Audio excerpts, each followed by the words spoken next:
Por ejemplo, valoramos muy positivamente que se ha incluido la prevención de las pérdidas y el desperdicio alimentario como primer paso de una jerarquía de prioridades que tienen que seguir los operadores de la cadena, ¿no? El primer paso tiene que ser prevenir, eso es algo que hemos venido diciendo desde muy al principio.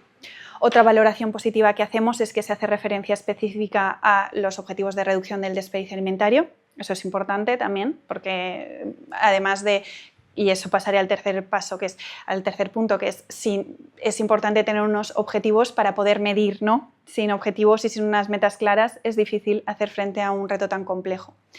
Yo resaltaría estos puntos junto con el hecho de que se ha incluido pues, temas importantes como incluir el criterio del desperdicio alimentario en los pliegos de contratación pública, se hace referencia a incentivar a través de ciertos mecanismos la adopción de medidas de buenas prácticas, eso lo vemos con buenos ojos. Sin embargo, y para nosotros aquí hay un tema fundamental, que es el tema de la cuantificación.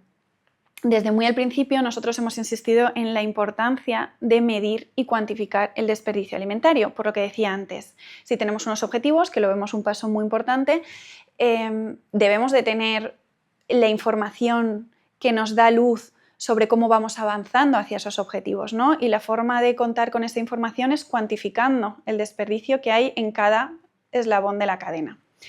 ¿Qué ha ocurrido con la versión que se aprobó en diciembre? Lo que ha ocurrido es que se dice específicamente que el Ministerio de Agricultura, Pesca y Alimentación cuantificará el desperdicio alimentario y el desperdicio alimentario específicamente producido por el consumidor, ¿no?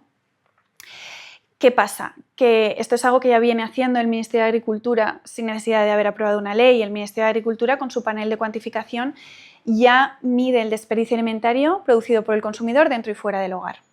Lo que nosotros aspirábamos es a que al menos se incluyera en ese artículo específico una referencia a la importancia, a la necesidad de que el Ministerio o la obligación del Ministerio de medir y cuantificar en cada eslabón de la cadena alimentaria. Teníamos dos, que por la parte de la administración pública es, oye, la obligación de la administración es cuantificar toda la cadena de valor y por otra parte, todos los operadores tienen que contribuir a esa cuantificación de forma activa.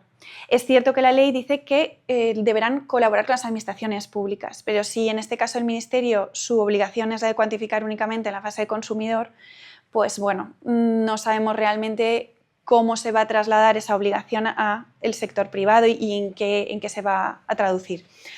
Podríamos tomar el ejemplo de países, por ejemplo, como Reino Unido. Reino Unido lleva con un sistema de cuantificación voluntario bastantes años.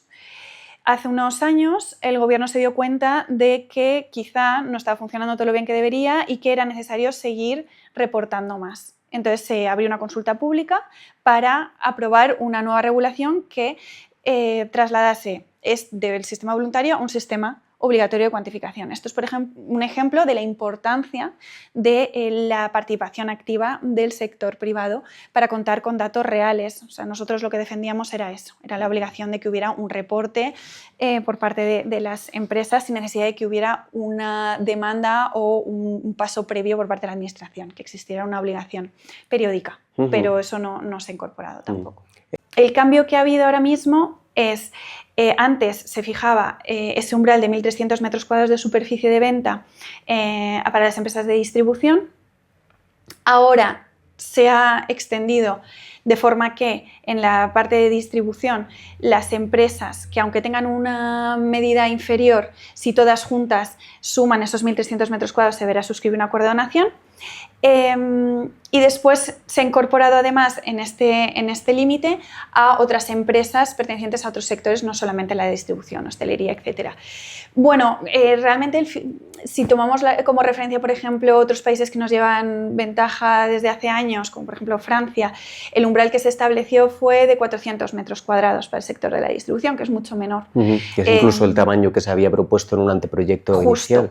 Eso es, el anteproyecto que sacó el Ministerio de Agricultura se estableció un límite de 400 metros cuadrados.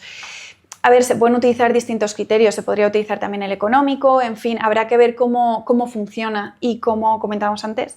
Creo que muchas veces en el éxito de la medida también está el probar y podemos también tomar ejemplos como el país como Francia, como mencionaba, e ir aprendiendo y quizá pues si hace falta en un momento dado modificar la ley porque igual ese umbral en un momento dado no se ajusta tanto a la realidad, pues se podría hacer en un futuro, ¿no? Pero bueno. Después, otra novedad que se ha incluido es la exclusión de las microempresas del cumplimiento de las obligaciones del artículo 6, básicamente de todas las obligaciones, ¿no? Esto es algo parecido a lo que se aprobó en el texto del 23, pero a diferencia de lo que se aprobó en el 23 es que en la versión actual las microempresas quedan también, si se lee el texto literalmente, podrían quedar excluidas de la obligación de seguir la jerarquía de prioridades. Y en nuestra opinión esta exclusión no debería ocurrir. ¿Por qué? Porque el texto ya habla de que existe una obligación de seguir la jerarquía de prioridades y en caso de que por necesidades ya sean económicas o por las características específicas de la empresa, necesiten cambiar o no seguir al pie de la letra esa jerarquía, lo podrán hacer. Entonces, no vemos necesario excluir también de la aplicación de la jerarquía de prioridades a las microempresas porque ya existe una excepción y cierta flexibilidad a la hora de aplicar la jerarquía. Entonces, lo que vamos a proponer es, está bien esta excepción para el resto de las obligaciones, pero todos, absolutamente todos, deberíamos de priorizar la prevención y hacer todos nuestros máximos esfuerzos en priorizar la prevención. Básicamente, sea necesario cierto margen para asegurar la implementación. Creemos que ese tiempo, si efectivamente al final se acaba dejando ese año, creemos que es importante utilizarlo bien. La ley habla del desarrollo, por ejemplo, de planes de prevención a nivel estatal, ¿no? De planes de control. También se hace referencia al desarrollo de instrumentos a nivel regional, o sea, a nivel autonómico. Bueno, pues si utilizamos ese año para tenerlo todo preparado desde el punto de vista público y desde el punto de vista privado para asegurar la implementación de la ley, porque creemos que lo importante es, por supuesto, su aprobación, pero asegurar después que exista una implementación efectiva y desarrollar la ley también. El texto hace referencia en algunas ocasiones al desarrollo de reglamentos, ¿no? Bueno, pues asegurémonos de que pasado ese año estamos todos preparados para su implementación, si efectivamente al final se deja ese margen.